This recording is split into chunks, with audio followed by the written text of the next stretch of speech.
Dr. Christopher Peter Bacon, and these are my assistants, Gruntilda, Kappa, and Bottles. I hate all of them equally. Oh, look. Sir, I have a letter for you. Oh, thank you for the letter. Mailman. Like, that's a real job. Anyways, this is what the letter says. Dear Christopher Peter Bacon, I do not understand matter or its state or what it's made of. Please help me with your infinite genius. With love, Dennis, a.k.a. Den. Well, Dennis, you asked the right person, and I think I have an experiment that will really help with this. Come on, let's mosey. Now, time for the first activity. Will my assistant please bring in the beans? And quickly. I've seen better. So, we will take a ping pong ball and we will drop it into the beans. The beans represent a solid molecules. But actually, I'm feeling kind of lazy. And how about you guys try it first?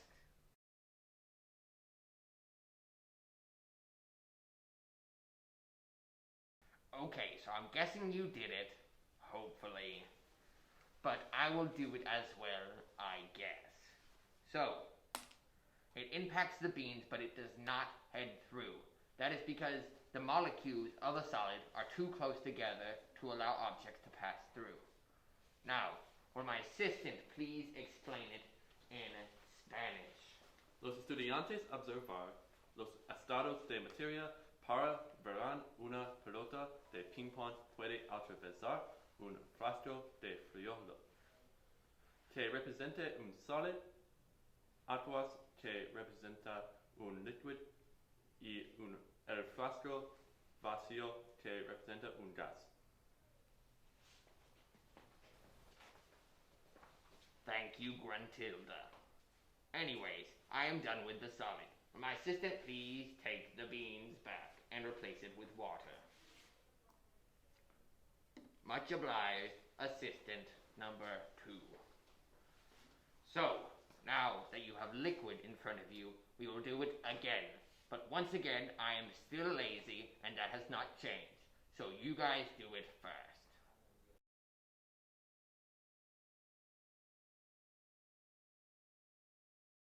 Okay, now that you've done the liquid, time for me to do it once again, I guess. So, I will drop the ping pong ball into the liquid. As you can see, it went through more than it did in the solid. That's because in a liquid, the molecules are more spread apart, allowing an object to pass through more, unlike the solid. So, please take the water away, assistant. Thank you, assistant. So, as with the other parts of the experiment, we have a container, and it is full of something. It might not seem like it, but it is full of gas, the third state of matter. Now, you will do the experiment because I am still lazy.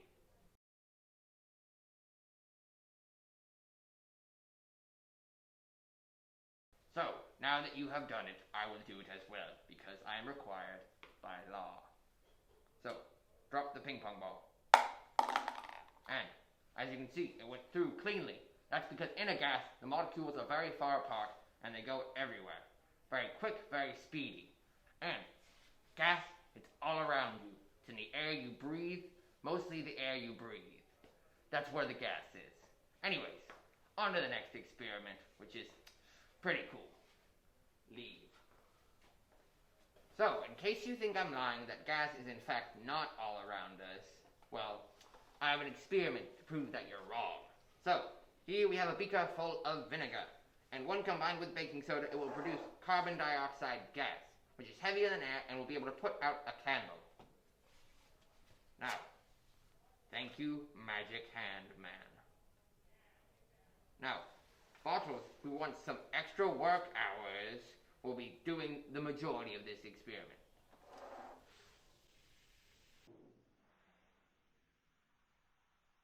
Now, as you can see, it's a very intense reaction and a lot of carbon dioxide gas was in fact formed. Lots of bubbling. So, And if that doesn't prove that gas is all around us, I don't know what will. But anyways, on to the next part. So, here I have my assistant Gruntilda, who will assist me in this activity. So, right here we have colorful marshmallows, which will represent elements on the periodic table. This is hydrogen, which symbol is H. And here we have oxygen, which symbol is O. Right now we are making water, or H2O. And I will want you to do it with me as well. Whoop.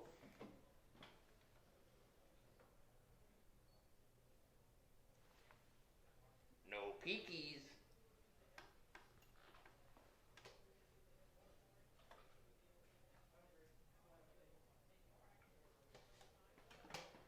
Ta-da! Here we have H2O. As you can tell, because there's two, count them, two hydrogen and one oxygen. Now, we will go on to the next chemical. So now that you know how to make a molecule, let us begin and make another one. So, as you know already, this is hydrogen, or H, this is oxygen, or O. And here we have chloride, or chlorine, and here we have sodium. So, using this, you will make sodium chloride, or NaCl, also known as salt.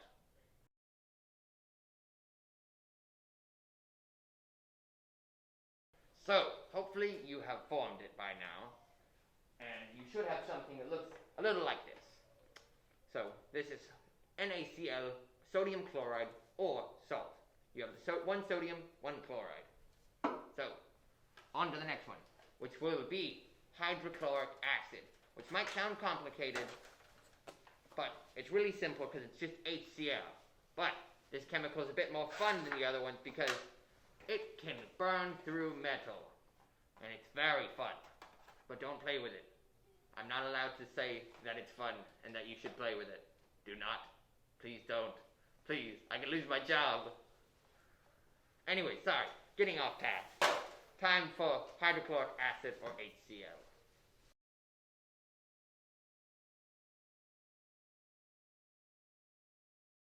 So, you should have it formed by now, and you should have something that looks like this. It is one hydrogen and one chloride, hydrochloric acid. Very fun little thing. So, that is all of the things that I have for you today.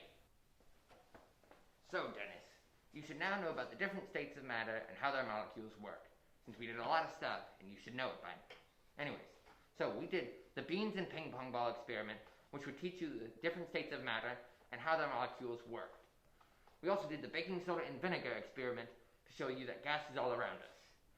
And finally, we did the making molecules activity, where you guys took marshmallows and toothpicks to make molecules. Now, you started with marshmallows and toothpicks, but eventually you'll reach up to stuff like this. This is glucose, or sugar. You should probably know all about that. And if you don't, awkward. Anyways, I taught you what I knew about the different states of matter, and I hope you learned some stuff. Until next time.